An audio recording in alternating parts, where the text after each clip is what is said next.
I am well aware of what has been happening in Syria for the last 60 years or more. No one has to lecture to me. I know the history. Okay?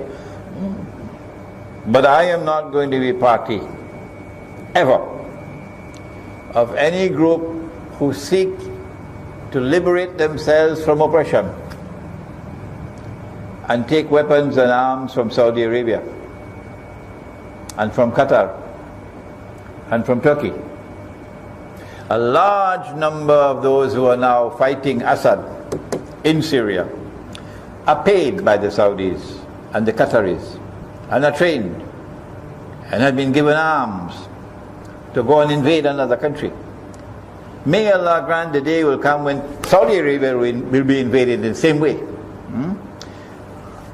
Qatar and Saudi Arabia are Zionist countries. Oh yes. Allah says in the Quran, وَمَنْ يَتَوَلَّهُمْ مِنْكُمْ فَإِنَّهُ مِنْهُمْ. If you turn to them with friendship and alliance, you belong to them, says Allah, not to us, the Judeo-Christian alliance, the Zionist alliance.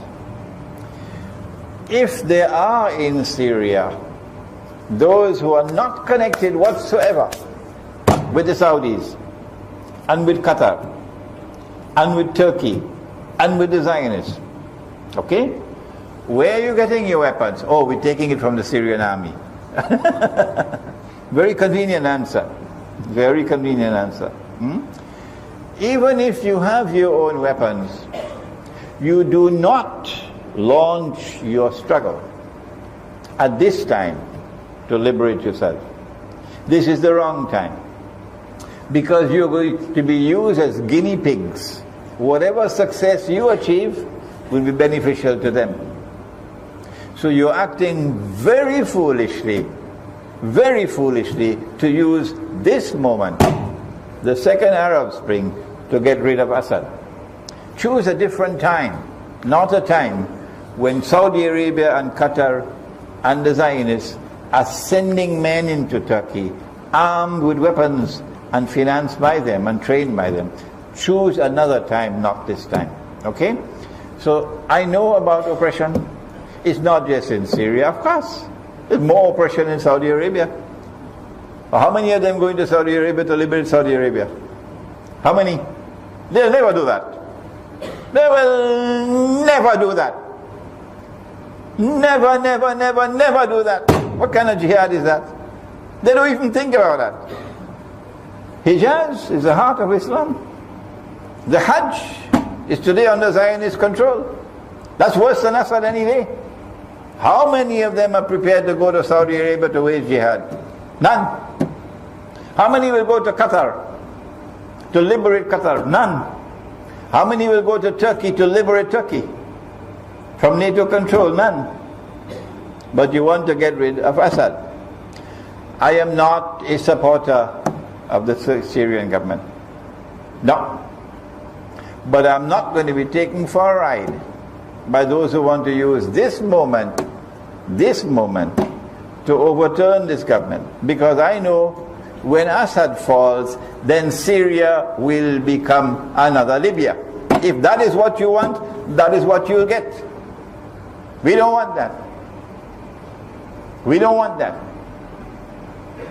We want that day to come when Imam al-Mahdi will be there in Damascus, your city. And Dajjal will be there, your city. And Nabi Isa alayhi salam returns, your city. Damascus is too important.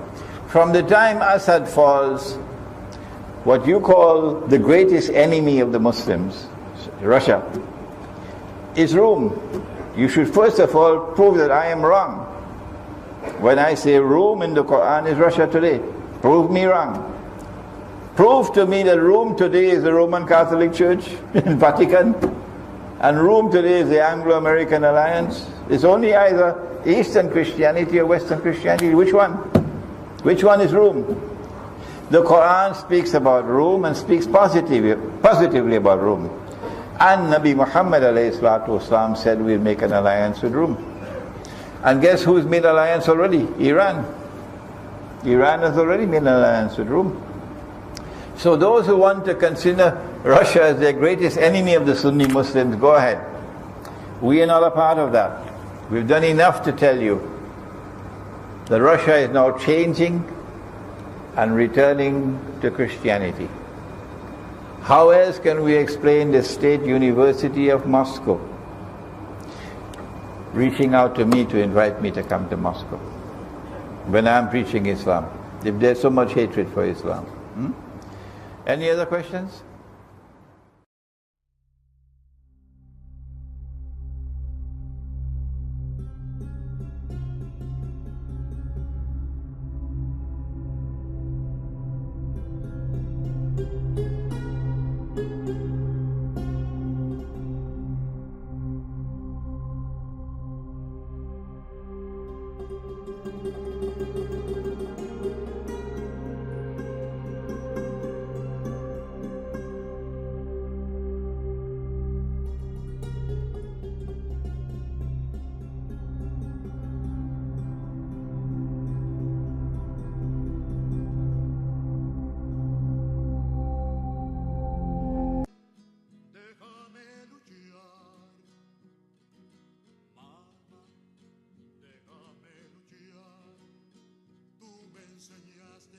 No matar las mariposas, que no cortara las rosas, que en tu jardín